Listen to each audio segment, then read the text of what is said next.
Hello, dear listener. I have something truly special to share.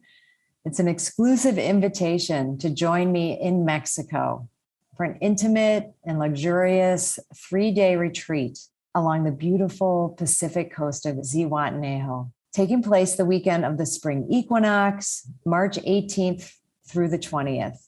There's also an optional day to stay through the 21st for some special ceremonies that are happening in the area for the equinox. But the retreat itself is the 18th through the 20th, really an opportunity not to be missed. And I'm offering one lucky listener a discounted ticket on this weekend that I've just been loving into being actually for several years now as COVID and, everything. But when we conceived of building this place, our home down here, it's really what we envisioned, bringing people down here for retreats, for trainings, because we felt and we knew that this space was special. And as people keep coming down and we keep getting the feedback, how magical it is, we want to share it in a really intentional way. Be working with the 4 elements, earth, air, fire, water, the metaphors of the season. We'll set sight on a new vision for our mothering journey and creating a deeper connection to self and Mother Nature. So to win a discounted ticket, rate and review this show on Apple Podcasts. Screenshot it and DM it to me on Instagram at Dr. Gertrude Lyons. And remember, the most important thing to mother is yourself. Give yourself permission to take a retreat this year. And besides, who said mothers can't go on a spring break? I'll see you there. This is a Soulfire production. Welcome to Mother. No, it's Mother. Welcome to Mother, the show where we can explore our inner mothers to actualize our greatest selves. Through interviews with incredible guests, live coaching sessions, and my own experiences, we're going to dive deep into embracing feminine values and reparenting ourselves. So be prepared to show up, hold space, and be mothered in a way you never have before, but have always needed. It's time we rewrite the Mother Code. Hi, and welcome to this week's episode of Mother, Season 2 of Rewriting the Mother Code podcast. And this week, I had the privilege and honor of having Lee Noto as my guest on my podcast. And you are in for a treat. Wow. We just had the time together in the interview, and I'm feeling so much joy, such delight in being with someone who's doing such beautiful work in the world. And she's a coach. She has a podcast called Way of the High Priestess, really in a very grounded, pragmatic, and then taking you places, work that she's doing in helping individuals create more intentional intimacy in their lives, and intimacy that comes after doing work that's very grounded and healing so that we can bring our full present self to our interactions, whether they be physical intimacy, emotional intimacy, or just, connection in our world. So we do a lot of myth busting around preconceived notions of what that is, and a lot of the pieces that come into play in this arena. We talk about masculine, feminine. We talk about women's cycles. We talk about psychedelic use in therapy, and all of those from a perspective of a grounded approach. And then, what's possible, when we fully embrace our inner work and the beautiful work of mothering ourselves and reparenting ourselves. So I know you're going to enjoy this, and I would love to hear, always feel free to leave your comments for me and any thoughts you have on Instagram or any of my channels with anything that you are experiencing for yourself or comes up for you when you listen to this or any of my podcasts. All right, here we go. I'm super excited. Welcome, Lee Noto, to Mother, Rewriting the Mother Code podcast. I'm so grateful to be here. Thank you. I will share just a little bit about you to give our audience a sense of who you are, but then I'm going to want you to really dive into that. So Lee Noto is a coach. Her podcast platform is so beautiful. The coaching she does, the program she does, the way of the High Priestess. And this is all about intimacy and self-expression and how do we create intimacy with ourselves, others, owning our sensual and sexual nature, and becoming more connected with our emotions, desires, and needs. As you can see, we're very in tune with each other and what each of us are about. And I'm super excited about our conversation today, Lee. So yay, thanks for being here. So I know I just said a little bit about you, which is, given at least a high level sense of all the beautiful work you're doing and the ways you're bringing it out into the world. And of course, all that will be in our show notes. So people, I'm sure, will want to get in touch with you and find out more and explore your podcast and your programs and coaching. But I would love to kick us off and share and have you share more about yourself. Like, how did all of this come into being? I always find people's journeys just so beautiful and fascinating. So if you don't mind diving right in there. I would love to. Well, I can definitely say that from a very early age, I knew that I had a different interest and different ability when it came to being curious about my body sensations, sexuality, intimate experiences. And of course, as a little girl, I didn't know what that would look like, but I knew that I was more curious than most other children throughout my life. So I didn't put the pieces of the puzzle back together until I found this work as an adult. But my trajectory from college through my early 20s was pretty standard. I went to school and studied business. I got a master's in education. I became a teacher. And then I worked at a corporate education company. And I thought I had a really good chance at climbing the corporate ranks. And because I knew I wasn't going to become a doctor or lawyer like my mother would have loved, I thought my best chance to create success in my life was in the world of business. And it's not far off from what I do now as a business owner, but the flavor of my business really brings me back to what I knew very early on about myself, which was that my purpose of being here is to create a safe space for people to feel so deeply safe in being themselves, in having their needs, their boundaries, their desires, preferences, kinks, when it comes to sexuality and any aspect of their life, that they know what it's like and know how to create deep fundamental levels of emotional, psychological, and sexual safety within themselves so that they can go out in the world and be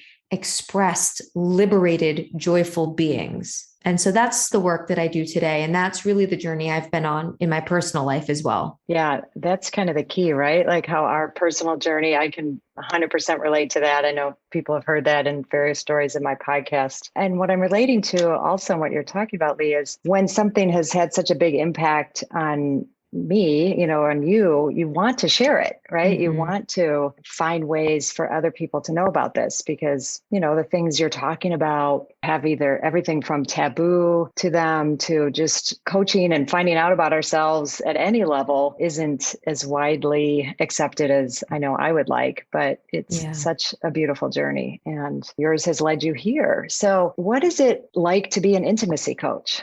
There is never a dull moment. That is the first thing I'll say. And I'm sure you know this to be true of yourself, but when we claim something in the world, when I claimed that I was an intimacy coach because I knew this was my path, the universe lined up plenty of experiences to initiate me into a level of readiness to be able to serve people in this way. All of a sudden, a big part of the journey to getting to where I am now is being served with the places that I had blocks, blind spots, challenges, things that were unresolved. So I went through a huge phase of exploring my own intimacy, and that is a forever journey. So a part of being an intimacy coach now is always being a student of my work and a student in the world where I'm continuously curious about what intimacy is like for others, what stands in the way for them. So I'm always listening, always tuning in, and serving in this way for people is the deepest honor I could ever imagine having, because the things that I get to learn about from my clients and the places that we go together are by nature the most intimate places in their life. There are things that I know about some of my clients that nobody else in the world knows.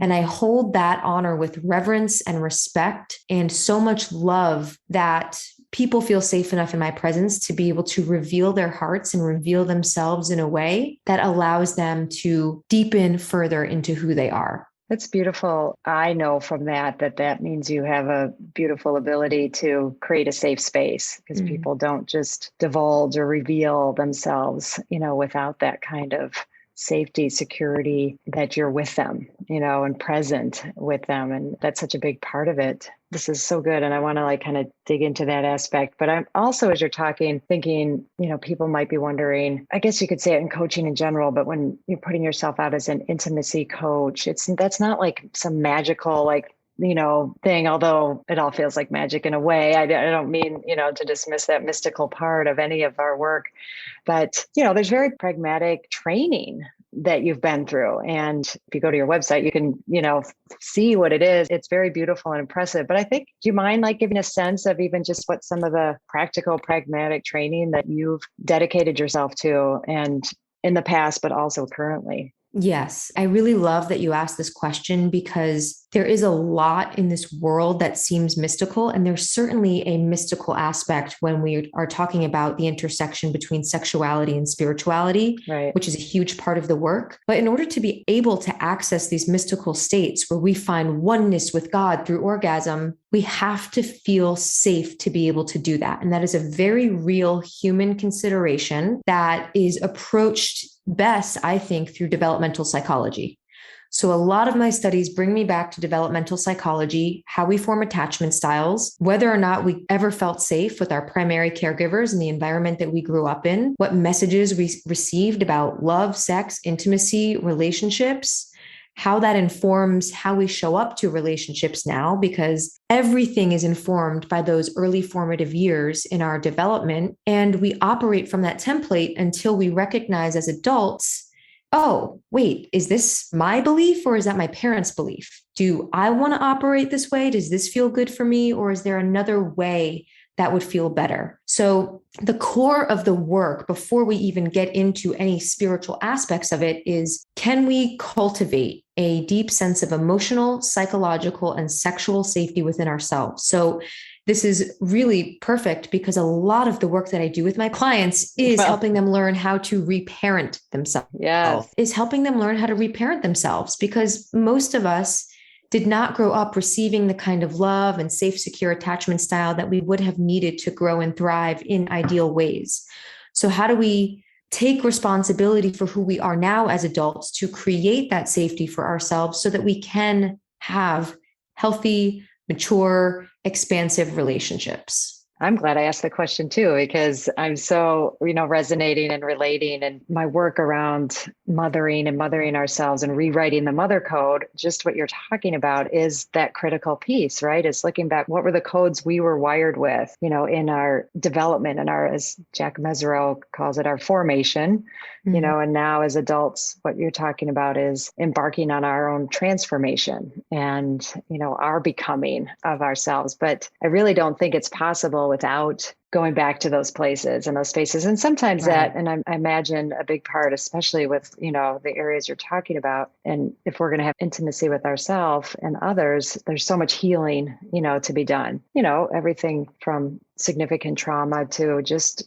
dysfunctional patterns, right? And the compassion that we need for ourselves on that journey and the awareness, like that all worked for us so well, then they're just not the things that are going to really help us get close to ourselves and others. So I'm just, so happy to hear that, because I think sometimes there is like a misconception that we should just be able to have awesome sex or intimacy or even like emotional closeness. But how are we supposed to do that if we didn't have it or we have no model for it, right? And we put all this pressure, and culture puts this huge pressure on us to, like we're just supposed to know, but that the journey to get there is really beautiful, right? Yeah. I think that's so much of what you're talking about. So this might be more of a similar question, but maybe just speaking even a little bit more about, you get to some of these places, then what kind of happens from there, right? So what is it that helps a woman really cultivate this intimacy within herself? That's such a That's a big we could talk question. about that for I know. hours and hours. So what is it that helps? So I'll just share that,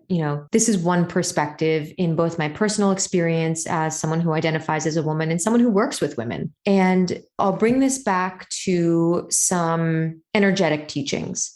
And you may have explored some of this or talked about this on the podcast, but it's really in cultivating our own inner masculine and inner feminine energies. And here's a simple way to think about that, because it can seem quite intangible. But if we think about the two energies that exist within us all, this is gender agnostic. We all have masculine and feminine energy to different degrees and different moments in our lives. So when we think of the quintessential masculine in terms of how it appears to us in the outside life, this is a person who has a very strong capability to go, do, achieve, organize, analyze, be logical, direct, clear, stable, grounded, right? These are very masculine qualities. And we tend to see a lot of this in many men, though there are men with feminine qualities as well. A lot of women also have these beautiful masculine qualities. And when we think of the feminine, this is nonlinear, flowing creativity, intuition, receptivity, openness, emotionality. So these are aspects of the feminine, and these are beautiful qualities. They both need each other. It is imbalanced to have only one set of aspects over the other. So they're both equally important and vital in how we operate. Now, to get to your question about what creates safety is when we strike a balance between those two aspects within ourselves that feels good for us. And I'll go one layer deeper, which is the kind of things that create safety are deep layers of the masculine and feminine, or they're referred to as conscious, divine, masculine, feminine. And for the masculine, that is cultivating within ourselves a deep sense of unwavering presence. Meaning when our stuff comes up or when someone else's stuff comes up, can we be present with it? And present doesn't mean trying to fix, change, adjust, destroy, push away, push down. It means whatever arises, yes, that's what's here right now. That's what we're working with. That's what we're looking at. This is what we're observing. We're going to hold space for that. And just because we're holding space doesn't mean we have to permit it to go on any longer if it's an unhealthy habit, but it means that we're not going to deny that it is a part of what's here for us right now. In cultivating the deeper level of the feminine, it is an unconditional sense of acceptance and open-heartedness. So whatever arises, can we say, okay, this is how it is for me right now. I don't have to like it. I don't have to permit it to go on any longer. And can I accept that this is what's here without trying to fix or change myself? Because when we're always trying to fix and change, it sends the message to us that we're not good enough as we are. And so many people have that self-perpetuating narrative in their minds, and it diminishes safety, which diminishes intimacy. We do not feel intimate with people that we don't feel safe around. And typically that starts with not feeling safe around ourselves because there's a constant narrative of criticism, judgment, shame that we're feeding ourselves. And so when we develop this unwavering sense of presence and an unconditional sense of acceptance and open-heartedness, that's what allows us to feel safe. And that's what allows us to create intimacy with ourselves. And when we are able to hold ourselves in that way, we attract people into our lives that are really doing the inner work and are showing up in a similar way. And that's when mature relationships are created. Hi, I'm so excited to share with you my 2024 Spring Equinox Self-Mothering Retreat that's happening this March 2024. And I would love for you not only to consider it, but to attend. But in considering it, hey, just knowing that you would be leaving cold weather if that's the space that you're in and coming down to just magnificently beautiful, warm, nourishing place of Zihuatanejo, Mexico. Zihuatanejo meaning land of the goddess women, and coming to really take time for yourself. Okay. And that I am learning more and more isn't just a nice thing to do or something extravagant or something selfish. It's essential. And I really want you to take it seriously, to consider, just think about what would it take for me to go. It's a 5.5-day retreat. Getting from where you are, getting there, landing there, and then being in a space that is all about you. It's all about nourishing you. It's all about tuning into you, using everything around us, the nature, the food, the beautiful people, the rituals, ceremonies. I bring it, we really bring it. And we go deeper and deeper as the days go on, and we release, we let go, we bring in what is nourishing, what is empowering, what is that space of just really divine feminine energy. And we do it in the community of women. It's not for everyone. I will be honest, if that idea of leaving and not making it work, or it's just too hard, not for you. If the idea of, spending that amount of time inwardly focused and going to that level of self-awareness doesn't sound like something you're willing to do or put the time and energy into, then it's not for you. And it's good to know that, right? So this is for people who are serious about what it means to mother themselves, what it means to take time for ourselves, and that gift and what that gift can bring to us. It was originally right after my fall retreat. It filled right up. But now some people, it turns out, are not able to come. So I do have a handful of openings. And if you're listening to this and you're willing to take that step, please reach out to me. We can do a discovery call, or you can put a deposit down. I would love that. And you can do that by going to my website, www.drgertrudelyons, DrGertrudelyons.com. Go to events, and there you go. It'll all be there. There's a beautiful page there for you to explore. I look forward to hearing from you and then seeing you on my spring retreat.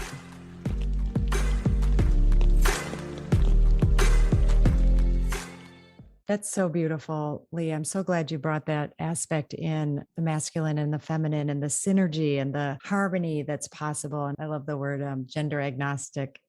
It's a perfect way to put it, because I'm always qualifying, right? Yeah. Not men, not women. But I think about it, and kind of how you're saying it is like using the masculine in service of the feminine, as someone who identifies as a woman, right? That those powers are powerful, but not to be overvalued. And that's an aspect that I always like to bring out also. And I think you're saying it in a very beautiful way that, and in our culture currently, we are out of balance and we are overvaluing the masculine. So of course, I'm going to feel like something's wrong with me all the time, if I'm trying to orient to that or feel like that's how I'm supposed to be or feel. But when I can, value and honor them for what they are, and use them in service of my being.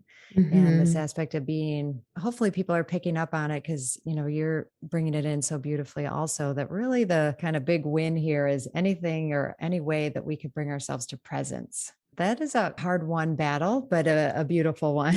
Right? To have that moment where, we're with ourselves and in our feelings. And I love that, you're bringing all those aspects in, giving physical intimacy and sexual intimacy that level of groundedness and awareness.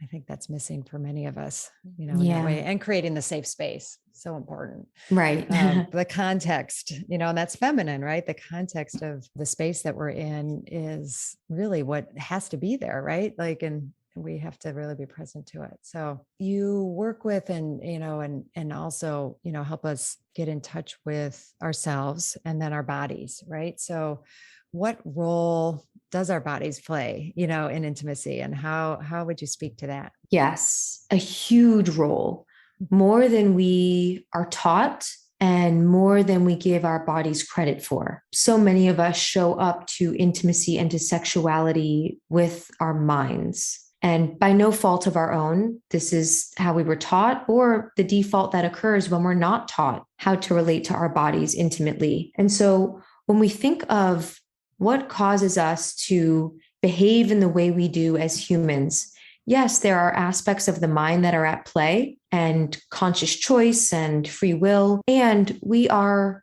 beings of the body. We have nervous systems that have a whole host of experiences and history that is stored within the nervous system. That is a very body-based operating system. So when we're showing up to experiences in relationship with other people, with ourselves, if we have not gone on the journey of processing some of the past events that are stored in our nervous system that were either traumatic or had a big impact on us, then those events and those memories are still being stored in the body. Even if we've long forgotten or have completely forgotten that these things occurred, there is still a memory in the body about impactful experiences that we've endured in our lives. So the body plays a huge role in how we show up to intimacy and relationships and cannot be overlooked.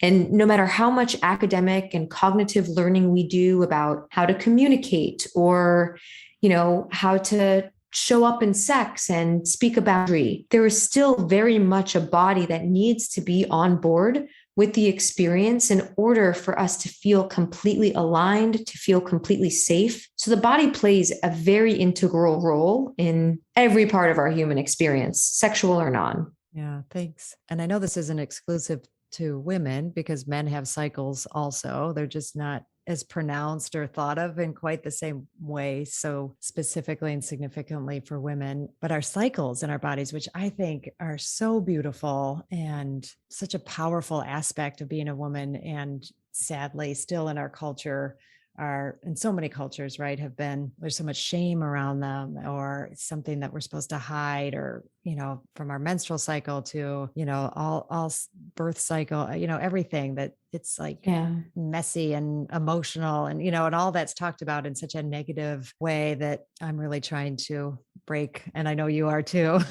Yeah. Break that down and, and really re-empower ourselves. So I would imagine is some of that what you speak about in your coaching is honoring our cycles. I'm going to speak specifically to our feminine cycles play a part. Absolutely. The more we can create intimacy with our body and our cycles, the better time we have. It's like buying a piece of furniture from IKEA and it not coming with instructions, right? We could still put the piece of furniture together, but we'll endure a lot of struggle. We're going to assemble things incorrectly. We're going to, it's not a great time to do that. When you have the instruction manual and you can follow it step by step, you just have an easier time when you know how it works. And so a part of this, there are very spiritual, mystical aspects of our cycles as women.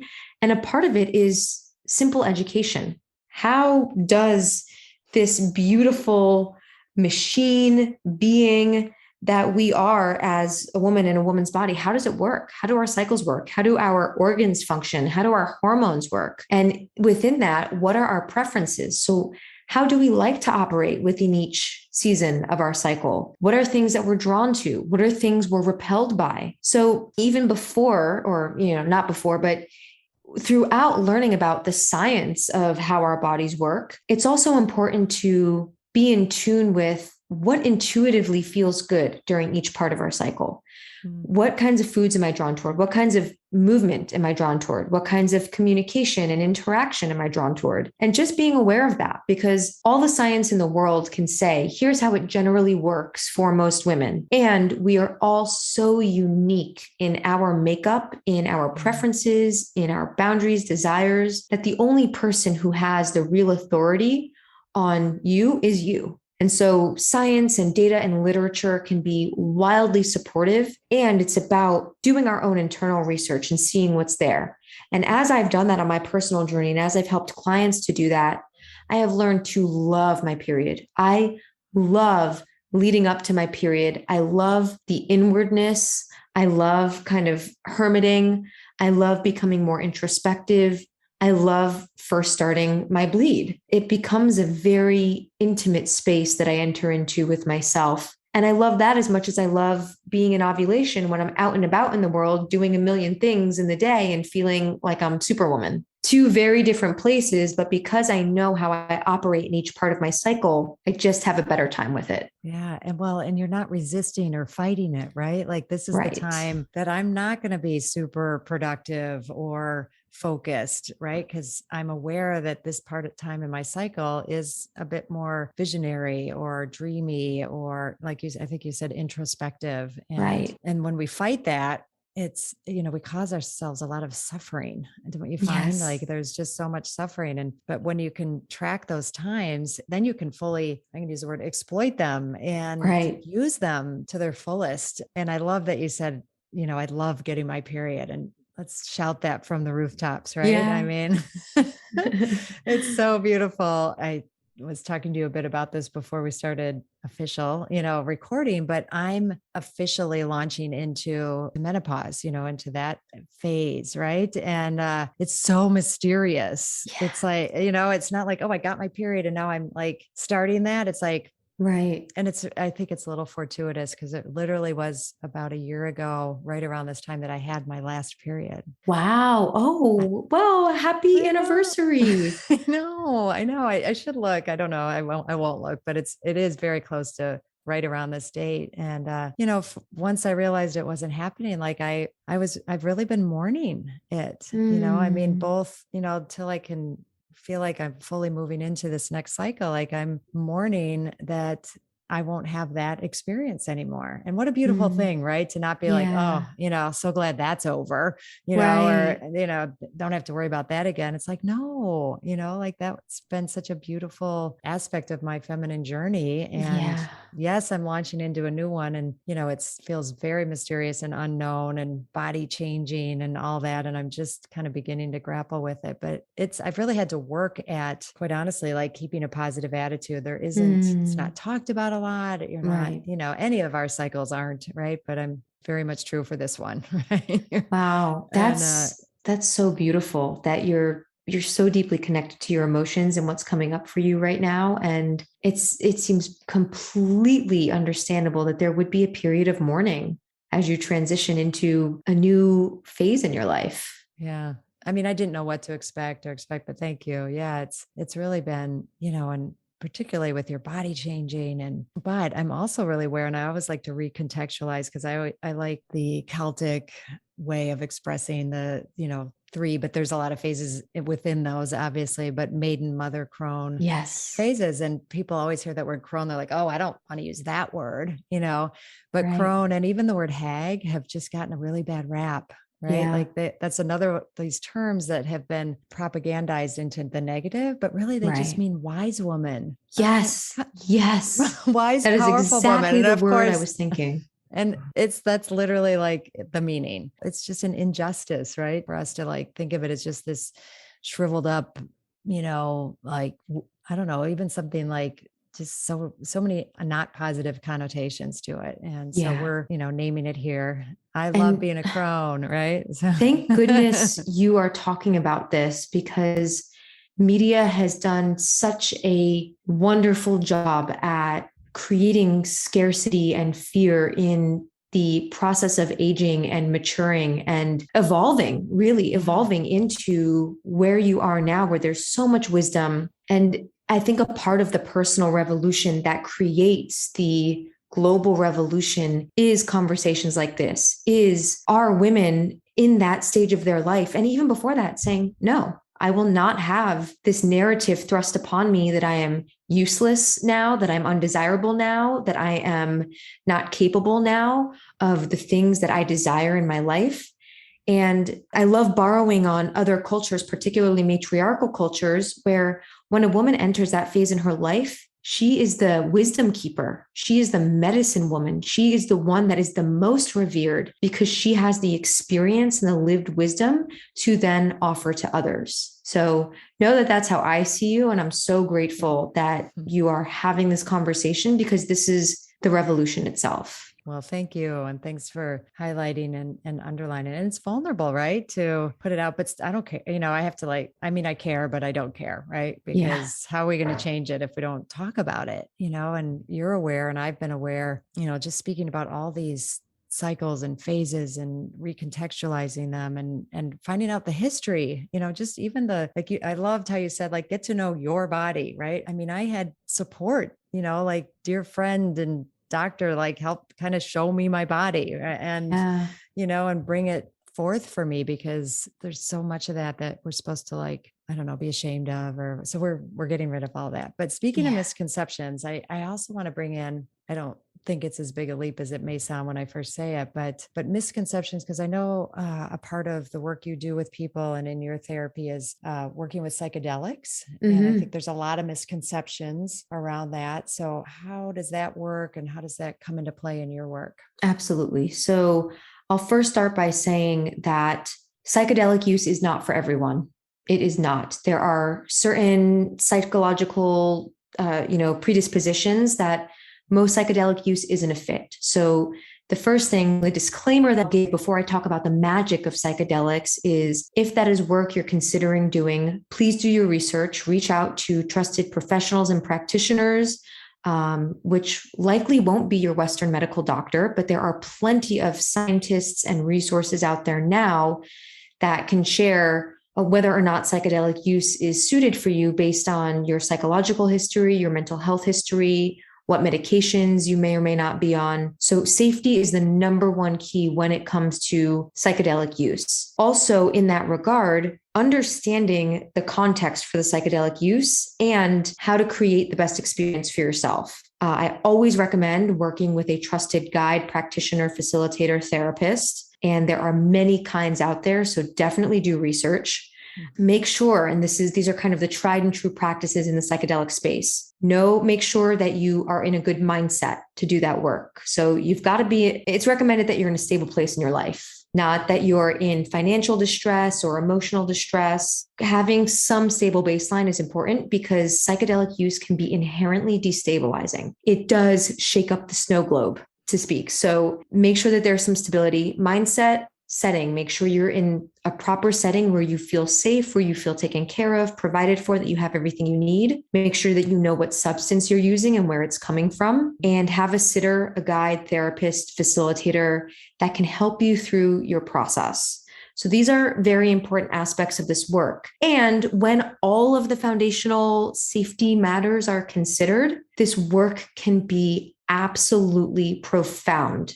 And in the ways that I use psychedelics, both in my personal life and in my professional life, I have used it in very intentional and therapeutic ways. So there are 3 tiers of places that we can access in a psychedelic space, tiers 1 through 3. When we're talking about tier 1 psychedelic use, which is not what most people know about or where most people go because it can be very challenging, we are talking about looking at core identity and attachment style, things that have been formed before we spoke words, before we really formed an identity or ego structure. Those areas, when we're looking at, attachment style, whether we feel fundamentally safe in the world, how we relate to ourselves and others, that part of our lives is what informs how we show up in every other area of our life. So when we're doing work like that, we're typically working with the nervous system. This is not a cognitive approach. We're not doing talk therapy.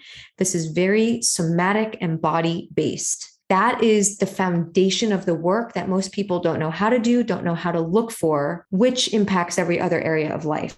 So that approach is, in my opinion, fundamental and foundational. When we go into tier 2, we're looking at the identity that was formed as a result of how we were raised, the relationship with our primary caregivers, what happened in our lives in those formative years, what identity did we form? And then when we look at tier 3, this is transpersonal and mystical.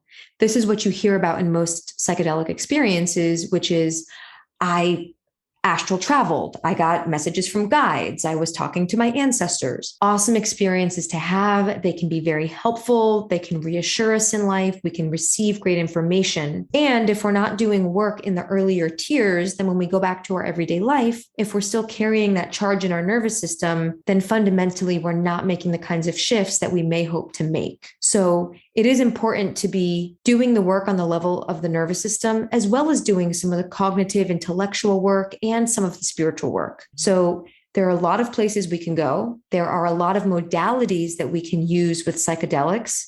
And there are a lot of aspects of ourselves that we can explore. So really the world is our oyster. We have a menu that's very extensive. So that's sort of the first bit that I'll say. Yeah.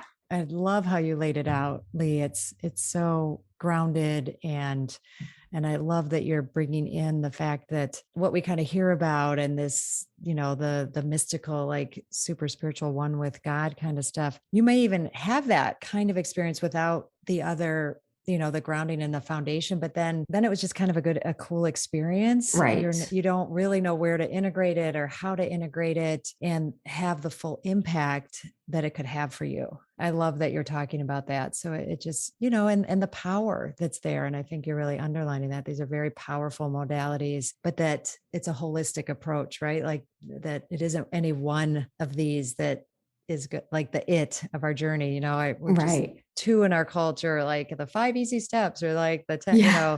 this is what will get you, the all the love you need in the world. But it's never that. And I've learned that pretty early on. And I think you have too. So thanks for bringing that in. Cause I think a theme that we've been with all day is kind of breaking misconceptions, and out of that, really then being able to tap into the beauty, the wonder, the depth of, whether it's a modality or our bodies and presence and all of that, which is so beautiful. And I have a feeling with this next question I'm going to ask, it's kind of all of what I just said, but I still want to hear it from you, is what is the way of the high priestess? I'm so excited. So the way of the high priestess is ever evolving within each of us. I will very clearly say, I do not have anyone else's answer. My purpose in the work that I do is to create a space for you to discover your own answer. That, in its essence, is the way of the high priestess. The high priestess is this archetype in my experience, and there are many ways that the high priestess is defined in tarot cards and in different archetypal work. But what I really see the high priestess as is this fully integrated woman. She has beautiful masculine aspects, beautiful feminine aspects. She's certainly not perfect, and she's willing to keep showing up. She has her own hard times. She has her own blind spots, and she says, okay, fell off the horse.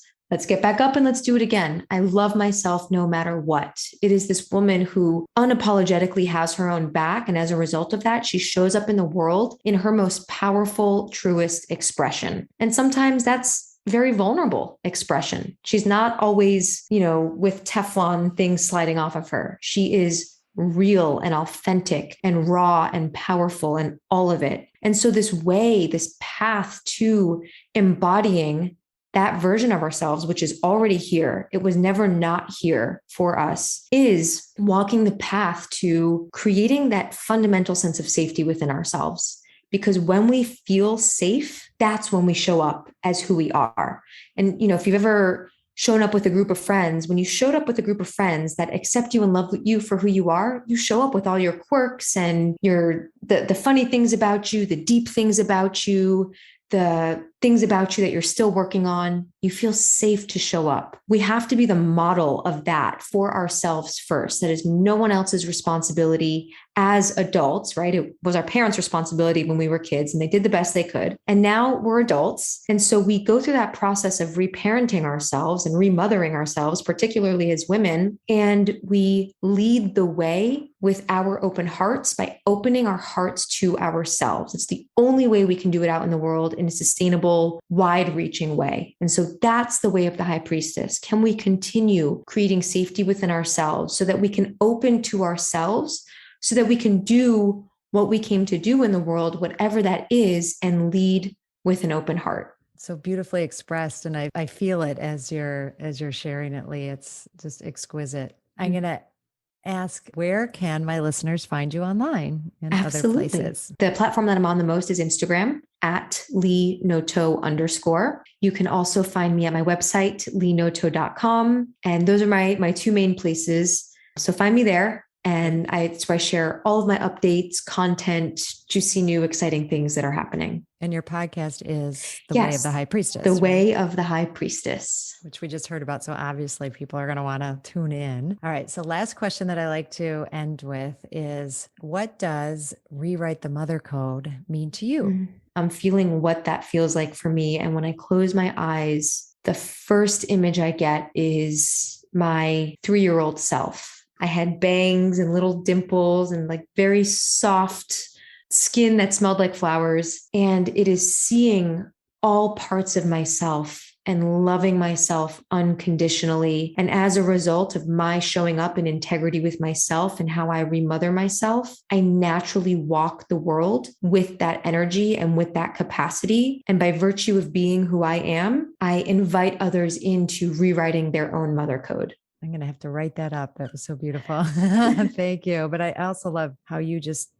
tuned into yourself, and thank you for bringing that so sensory grounded and beautiful expression of what it meant to you. Thank you. I always like to encourage all my listeners always, we're always on this journey of mothering ourselves and, that way. And what's one way you're going to mother yourself this week or this weekend? Is it coming up?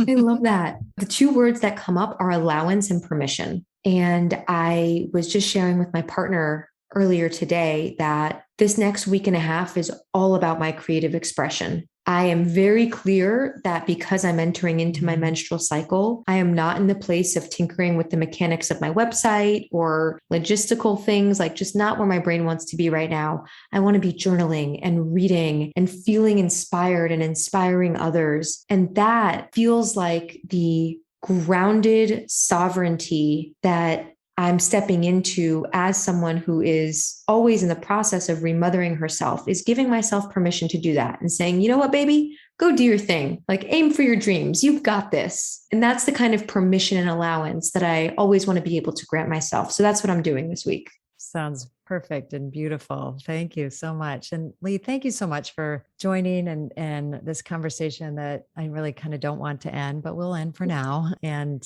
I look forward to more to come. Thank you. Thank you so much. It was such a pleasure. I'm leaving feeling overjoyed. So thank you for the space. Thank you so much for choosing yourself and taking the time to listen to this podcast. As always, please rate, review, and subscribe to subscribe to Mother. It helps other people who need this message, aka all women, well, actually everybody, men included. I'm honored to have you on this journey in mothering yourself. Remember, change is uncomfortable, but it's beautiful, and it starts with us. And if you can't wait until next week's episode, follow me on Instagram and LinkedIn at Dr. Gertrude Lyons or at my website, drgertrudelyons.com. I'll see you next time.